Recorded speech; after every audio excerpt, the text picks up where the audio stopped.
E aí chegamos à urna eletrônica. Urna eletrônica. Urna eletrônica. A gente recebeu o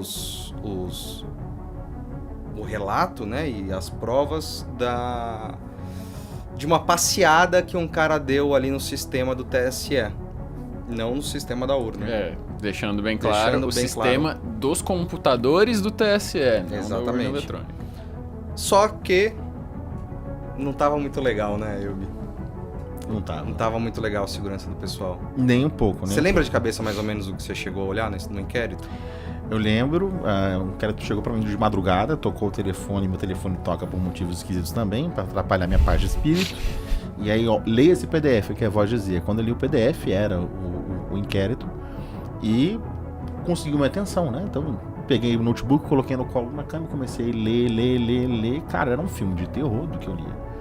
Então, que aí me dei conta, como brasileiro, do que os principais os erros mais crassos de TI foram cometidos pelo TI do TSE. Senha 1, 2, 3. Senhas fáceis, senhas dedutíveis, pessoas que deveriam ter o login desativado porque foram para outro órgão e continuou ativado e aí foi utilizado esse login.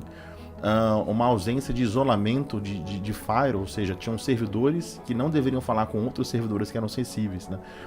Uma das invasões começou com um servidor de telefonia, esse aqui. Olá, você ligou para o tribunal, diz que para esse servidor não deveria ter contato com o banco de dados do sistema da urna, mas tinha. Então o invasor acessou o sistema de telefonia e depois acessou outros sistemas mais sensíveis. Então é como se fosse, você passou da primeira portaria, todas as portas abertas, sem chave. Eu fui lendo aquilo e me desesperando. E um detalhe que eu acho que acabei não falando contigo na cobertura, para mim a melhor reportagem sobre essa invasão é o que o Tecmundo fez,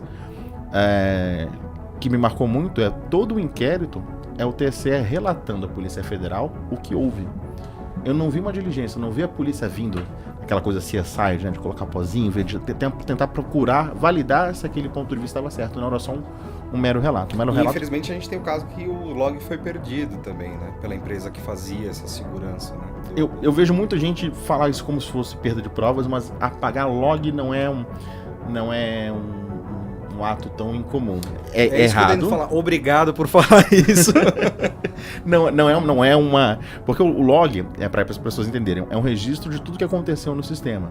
Então, como muita gente utiliza o sistema do cotidiano, 90% daquele conteúdo, 99% daquele conteúdo é relevante. O usuário paião entrou, o usuário paião desconectou, alguém trocou a senha, alguém habilitou a função. Então aquilo é um arquivo de texto com muito ruído. Quando enche o disco do dispositivo, muito comumente você apaga aquilo. Porque aquilo a gente utiliza para poder diagnosticar quando tem algum erro. Então o principal local quando a gente olha é quando tem algum erro. Então não é incomum empresas de TI, no Brasil e no mundo inteiro, apagarem esses arquivos quando não os consideram interessantes. Num local de alta segurança, eu acho que não faria isso. Eu não vejo um banco brasileiro apagando log. Ele deve guardar aquilo por muito tempo. Porque dada a responsabilidade que um banco tem com o dinheiro das pessoas, né? Se alguma coisa aconteceu muito tempo atrás, como que a gente volta na linha do tempo? A gente volta com log. Então é comum no TI de uma escola de inglês, no TI de um pequeno comércio, mas no TI do Tribunal Superior Eleitoral não deveria ser uma prática comum. Será que apagar. não faltou aquela parada Zero Trust em tudo? Os caras talvez ficaram só na urna e esqueceram a casinha lá atrás, não rolou um Zero Trust em tudo. Na verdade, faltou tudo, ou seja, rolou nada, porque se até login sem a fácil tinha... Se não tinha um segundo, faltou autenticação, que é uma coisa que, para mim, é básico. Todo mundo que tem conta corrente em bancos brasileiros é obrigado a ter a senha da sua conta e um segundo faltou de autenticação. Um sistema daquela importância não tinha nada nesse sentido, né? Funcionários de empresas privadas, grandes empresas, de construtor, às vezes tem que ter uma chavezinha para digitar um código, reclama pra caramba com o pessoal do TI. Ou seja, o mínimo de segurança da informação não estava sendo praticado lá. Então eles foram pegos com calça curta. E aí isso me incomoda muito, ou seja, se a gestão do TI geral é assim, o que mais a gente não conhece, o que mais não aconteceu. E como abordar esse assunto tão delicado em meio a tanta fake news e tanta descredibilização sobre a urna eletrônica? Não que talvez ela esteja no modelo perfeito atual, a gente acredita que talvez dá sempre para melhorar qualquer sistema, né? Mas como lidar com isso, né, cara? É muito difícil. É muito difícil, e eu vi que as pessoas, muitas fizeram a seguinte escolha, de fechar os olhos, fingir que esse assunto não é debatível, ou de prometer, não, daqui a algum ano vamos voltar a debater esse tema. E eu vou na contramão, meu espírito, né? Porque já nesse ano que a gente está, esse debate era quente, havia um candidato que diria que não iria reconhecer o resultado das eleições, e se já está em risco de falar assim, eu não confio nesse processo eletrônico, tá parecido com a discussão do Banco Inter. Como é que eu refuto uma alegação como essa?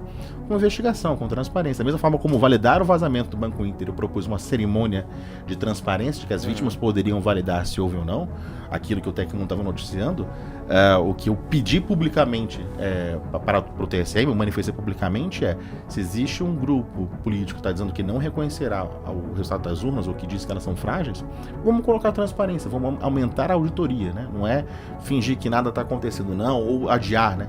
No tempo, no futuro, nós vamos dar mais transparência, não, tem que ser para agora. E aí eu vou dar um puxão de orelha na imprensa, que sempre foi muito boa, assim, a cobertura do Banco Inter para mim foi muito importante. O que aconteceu comigo, vários veículos noticiaram, mas essa questão da urna eu senti que a imprensa se acovardou, eu diria que seria a palavra. Eu vou te falar que, assim, a gente deu esse furo em 2018. Esse assunto é de 2018, do final de 2018. Ele só ressurgiu agora. Uhum. Agora, na época ninguém deu bola. Como se fosse um pouco importante. Se eu não me engano, 1 ou 2 veículos de tecnologia também replicaram o nosso furo e parou por aí. Só voltou depois porque pegaram essa reportagem, né? O pessoal da turma do atual presidente pegou essa reportagem para tentar tirar crédito da urna. Né? Eles deram uma distorcidinha, uma leve distorcida ali. Pintaram na questão. Um quadro com tintas mais fortes, né? Então, e aí isso deu, aí a imprensa falou, opa, rolou isso aqui, não sei o que, não sei o que lá. Isso é de 2018, cara. Muito antigo desse calor, dessa temperatura toda do debate. Exatamente. E sobre urna eletrônica, você falou que você acredita que precisa de mais auditoria. O que você pensa sobre o voto impresso? Eu acho uma alternativa bastante interessante para dirimir essas dúvidas todas. Eu acho que ela não deve ser o próximo passo. Eu acho que o TSE começou nesse ano a fazer algumas das melhorias que a comunidade técnico-científica vinha pedindo. E se puder explicar o que é voto impresso, não é trocar o eletrônico? Justo. Nossa, a gente tá falando tanto de crendice de ideias. Vamos voltar pro papel na caixinha, é isso? Muita gente pensa que é isso, mas não. Então vamos definir o que é. O que alguns acadêmicos brasileiros propuseram em termos de modelo. Seria a urna exatamente como a gente conhece hoje, mas ao lado dela teria uma impressora. E essa impressora, na verdade já existe uma impressora na urna, né? Ela imprime o tal do boletim de urna. Só que seria uma segunda impressora em que apareceria numa tela de acrílico o voto que você digitou. Então você digita seu candidato da sua preferência, vai aparecer na tela e aparecer no papel nessa impressora. Você não consegue tirar esse cupom, você não consegue arrancar ele. E se você estiver satisfeito que a tela e o impresso têm o mesmo voto, você clica em confirma, esse papel vai ser picotado e cair numa cesta, numa lona lacrada, ou seja, ninguém leva papel para casa, você não encosta, inclusive, na celulose do papel. Se você mudou de ideia nesse meio tempo, ou porventura houve algum defeito qualquer, ou até uma fraude, tentativa de fraude, e apareceu um voto na tela, mas na impressora está um outro candidato, existe o botão de anular. Esse papel vai ser marcado com uma tinta indelével e ainda assim ele vai para o cesto. Ele fica registrado, ele não é destruído por completo. Ele vai ficar registrado que alguém mudou de ideia, basicamente. Então, se houver qualquer tipo de fraude no processo, ou se alguém duvidar do processo, é possível pegar essas sacolas com esses papéis e esses cupons e, por amostragem, não é 1 a 1, verificar se o número do voto eletrônico corresponde aos comprovantes impressos. Então seria uma forma assim impecável, assim, o máximo de segurança, cibersegurança, para poder validar isso. A gente está acostumado com essas duas validações. Quando você passa um cartão de crédito ou de débito, a pessoa pergunta, você quer um cupom? Né? Então, máquinas de notas fiscais, a gente está cercado com essa validação que é justamente para que o sistema eletrônico seja comparado com o sistema em papel. E o próprio TSE já faz isso com o tal do boletim de urna. Por que a urna tem uma impressora? Porque vai que alguém, durante a totalização dos votos, a transmissão dos resultados dos rincões do Brasil para o TSE, alguém diz que teve mais votos para o candidato A e menos para o candidato B. Se alguém, durante o somatório dos votos, fizer uma fraude, como existe um cupom no final de cada votação, você pode comparar. Não, aquela urna daquele bairro teve 100 votos e não 120 para aquele candidato. Então, para o somatório e totalização, já existe esse mesmo mecanismo de comparar o papel do boletim de urna com o eletrônico. Sim. Só que para o voto individual não existe. E aí isso dá uma brecha de que algum hacker, ou até por uma falha, por um defeito, alguém modifique a urna para que ela não fosse honesta, para que aparecesse um voto na tela, mas na memória seja registrado um voto para outro candidato. Sim. Hoje, se essa fraude for feita ou no hardware ou no software, é muito difícil identificar essa fraude. Somente um perito, por muito tempo, poderia descobrir isso. Enquanto, se a gente tiver o cupom impresso, qualquer pessoa, qualquer associação de moradores vai poder comparar o aplicativo do TSE com contar em voz alta na frente de todo mundo os papéis na sacola da urna. E é um assunto, cara, acho que triste não é uma palavra, mas é um assunto que é super importante, mas está sendo muito difícil ser discutido, porque ele foi completamente politizado. A gente vê o trabalho do o professor Diego Aranha, né? Uhum. O Diego Aranha, ele fez um trabalho incrível sobre isso, ele advoga por isso também, mas o cara não ele teve que se posicionar e parar de falar sobre isso, porque estava sendo politizado o assunto. E também porque tornaram a vida dele um inferno, né? De assédio, de perseguição. E por causa disso você foi banido do Twitter. Eu ia falar justamente disso. Toda essa polêmica te causou um outro problema, né? Outro problema, eu fui banido do que é Twitter mesmo? Twitter. E eles te baniram porque eu lembro a época que você foi banido, que não faz muito tempo. Foi na antivéspera do primeiro turno. E você não falou absolutamente nada passível de banimento. Uhum. Você estava comentando exatamente isso que a gente está comentando aqui. Exatamente. Ter mais Isso. auditoria seria melhor. Ponto. Só isso. Ter mais auditoria tornaria... Não significa que ela é insegura, mas ter mais auditoria tornaria ela um instrumento ainda mais seguro do que ela já é. Exato. E que é uma opinião que não fragiliza absolutamente nada e que não faz o menor sentido você ter sido banido por conta disso. Mas ainda assim foi. E aí, o que é interessante, me chama a atenção não é que o assunto é proibido ser discutido nessa rede social.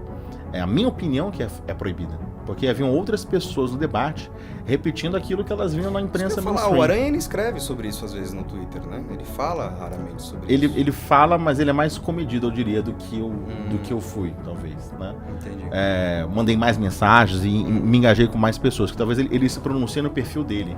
O que eu fui eu troquei mensagem com pessoas publicamente que estavam repetindo o discurso mainstream, de que elas são invioláveis, de que são perfeitas, de que nunca houve evidência de fraude. Pera lá, em bancada, em teste, entre quatro paredes no TSE, houve uma fraude bem sucedida, né? Um teste de bancada. Então vira aquela discussão de narrativa, né? Mas de fato eu nunca falei que houve fraude no pleito de verdade, ou que haverá fraude. Eu simplesmente falei de cibersegurança. E as pessoas estavam falando comigo, e aí o que a gente pensa, né? Talvez exista um bot que procure por palavras-chave para poder banir automaticamente. Mas não, as pessoas estavam conversando comigo, que repetiam o discurso, aquele de não enxergo, não vejo, não ouço, ninguém tomou nenhum tipo de sanção, e a minha opinião especificamente, que era mais auditoria dará mais transparência, ela foi proibida. Um exemplo concreto, teve um eleitor que tirou a foto da urna sendo ligada e aparece o Tux, que é aquele pinguim que é símbolo do Linux. Sim. E ele ficou feliz de saber que a urna roda em Linux. Eu respondi, eu também fico feliz, nas primeiras urnas rodavam em Windows, né? Como o Linux é código aberto, a gente fica mais seguro, porque todo mundo pode auditar esse sistema operacional. Se ele tiver alguma falha, todo mundo vai saber, e isso pode ser corrigido. Eu gostaria que o software que contabiliza os votos também fosse código aberto. Ponto, só falei isso, para poder também auditar igual o Linux, né? Então esse tipo de opinião é proibida. Então... O TSE prometeu, não sei se você estava presente, eu estava presente no MindSec de 2018. Não estava. Teve um debate entre o Aranha e o Ricardo Coimbra, do TSE. Uhum. E o Ricardo falou que o TSE pretendia abrir em breve o código-fonte da urna. E muito legal, todo mundo achou maravilhoso. E não foi até hoje. Uhum. Por que seria legal ter o código aberto? Porque muita gente fala, nossa, vazou o código da fonte da urna. Meu...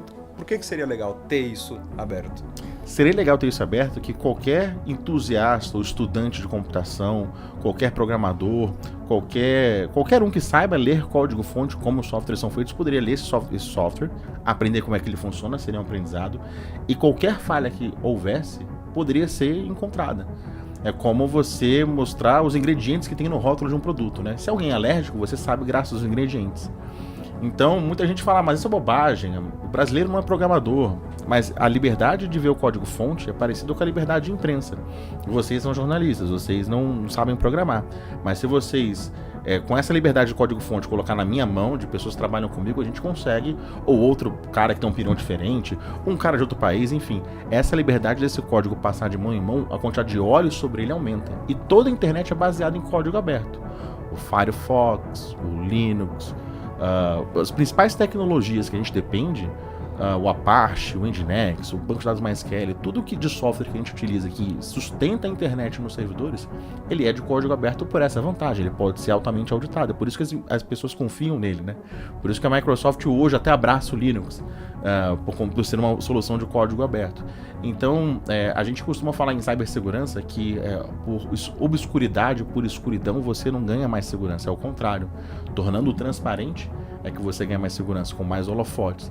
E aí a postura do TSE até então tem sido ainda arredia, ainda na obscuridade, querer esconder, restringir a quantidade de pessoas que veem esse código-fonte. Aí muita gente fala, mas o código é aberto, o AB, os partidos conseguem ir lá se inscrever para poder ver. Primeiro que até 2018 isso era feito de uma forma bem leonina, bem um menino da bola, né? Existia uma sala como essa aqui, com as urnas aqui, mas sem acesso à internet. O código-fonte ficava numa outra sala e os auditores, quem se inscreveu, tinha que ir para lá, sem papel, sem caneta, sem câmera fotográfica, memorizar o código-fonte, voltar para a sala com a urna e tentar algo. Como é que você faz uma auditoria dessa? Vamos auditar uma planta de um prédio, né? Você me contratou para construir um prédio para você. Decora aí. Decora a planta. Eu vou no carro, vejo a planta, fecho e olho se essa viga está no local certo. Isso não existe, né? É um jogo de perder. Então eu sinto que talvez uma questão de cultura da organização mesmo, da equipe de TI, eles têm muito medo, eu acho, talvez, de alguém detectar alguma coisa. Então eles fazem o jogo ser muito travado. Eles têm melhorado muito, isso é reconhecível, melhorado muito, mas ainda falta muito. Eu quero mais transparência. Né? É que eu acho que é o mínimo, né? O cidadão, ele quer sempre mais transparência do governo e ele quer que o governo sempre melhore. Isso não significa que o governo foi fraudado, Não, a gente quer melhoria, a gente quer ver sempre a coisa andar, né?